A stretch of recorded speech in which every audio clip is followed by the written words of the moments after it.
Hello everybody, thanks so much for stopping by my channel. If you're new, welcome. My name is Goretti and today I am going to talk about confidence and self-worth and how they are not the same thing. So let's get into it. Sorry guys, my camera is not really set up properly here. So confidence. Confidence is what we see on the outside. It's what we portray to people. But just because you're confident doesn't mean you value yourself or know your self-worth. Okay? So, self-worth is how you feel about yourself.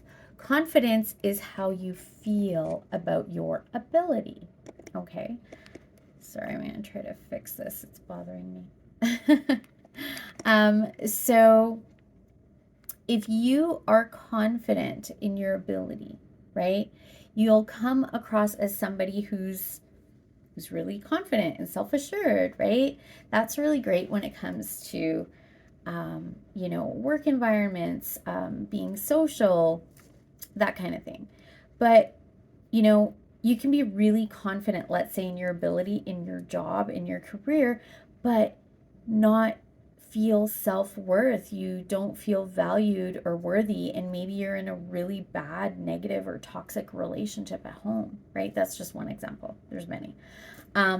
So self-worth is how do you feel on the inside about yourself? How do you feel about who you are? Do you value yourself? Do you put yourself first? Do you honor yourself? Listen to your self-talk. Is it negative? Is it positive? What are you saying to yourself on a day-to-day basis? Are you loving yourself? Are you, saying to yourself, like you're such a good person, you're deserving and worthy of these good things, I'm proud of you, I love you. Are you saying those kinds of things to yourself?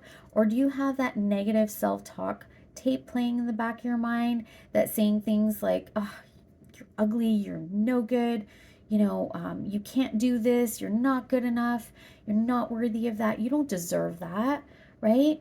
Nobody likes you, nobody's going to want you, no one's going to treat you well. Which are you listening to, right? It's the angel and the devil, right? That's on our shoulders. That's kind of what, we talk about, right?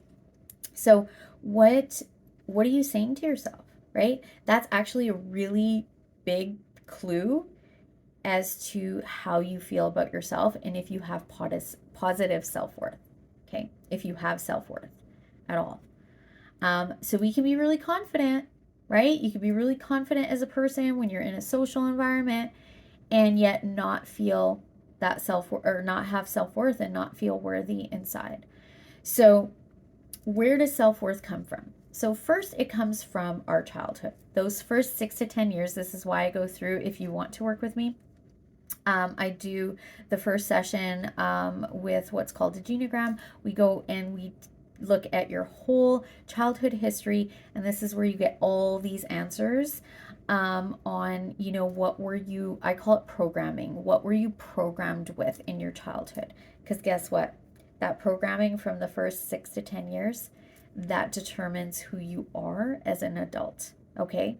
So self-worth, that comes from our childhood.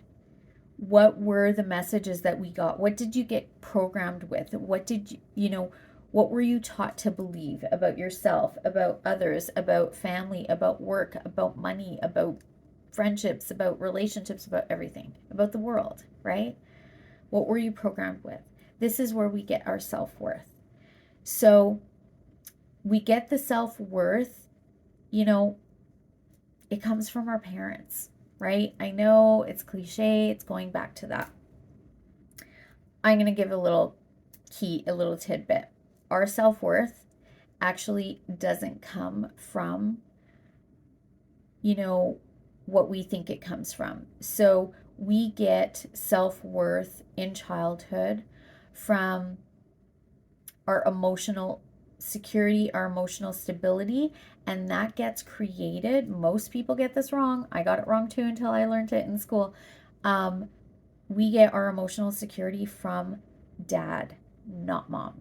And why? Because instinctively as human beings, we're animals, right? Or mammals, where we know that mom gave birth to us. So even if she's a bad mom, right, based on her programming, we know instinctively that mom loves us no matter what.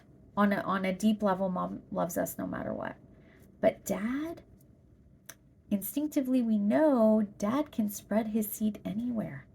So with dad, it's like we need to be accepted by dad. We need to be, we need to like earn that love and worthiness, right? And so if you had a dad that maybe was not a good dad, maybe your dad was, abusive, or maybe your dad was neglectful, excuse me, or maybe your dad was, you know, like a lot of dads from the baby boomer years, they were taught by their dads, right, from like the Great Depression time, which is go to work, put a roof over your family's head, make sure they're safe, and there's food on the table, and that they have all their needs met, physical needs met, not emotional needs. Emotional needs, mom takes care of that.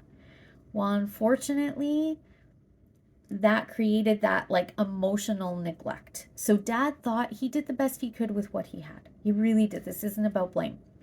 Dad did the best he could with what he had.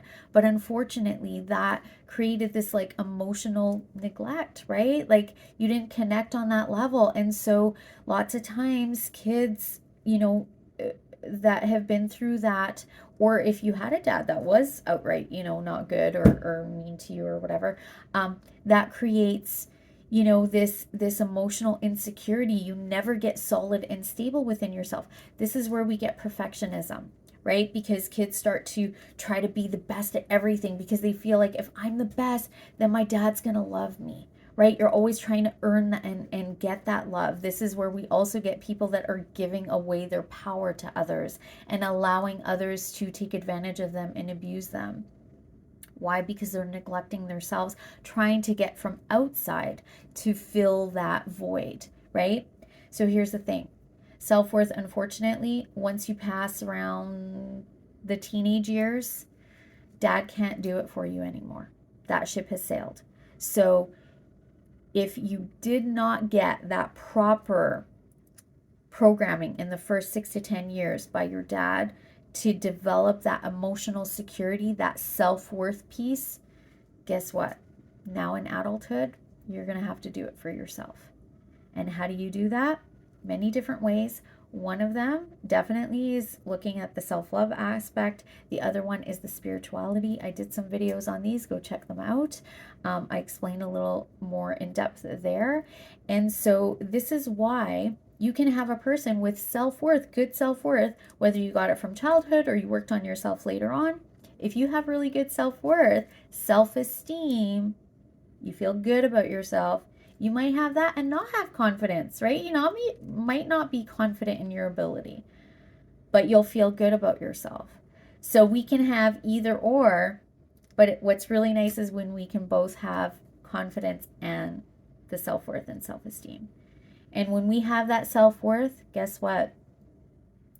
We're solid and stable within ourselves, kind of like that tree rooted and planted in the ground. Not a lot shakes you, okay? And I'll do some more videos about that as well. All right, everybody, thank you so much for being here. I hope this was helpful for you. Please like this video if you haven't already done so. Share it with somebody else if you feel that they need to hear this. Subscribe to my channel if you haven't already done so. I would love to have you here, and click on the bell icon button to get notified of new videos. And as always, I wish you all peace, love, and light. Until next time, bye-bye.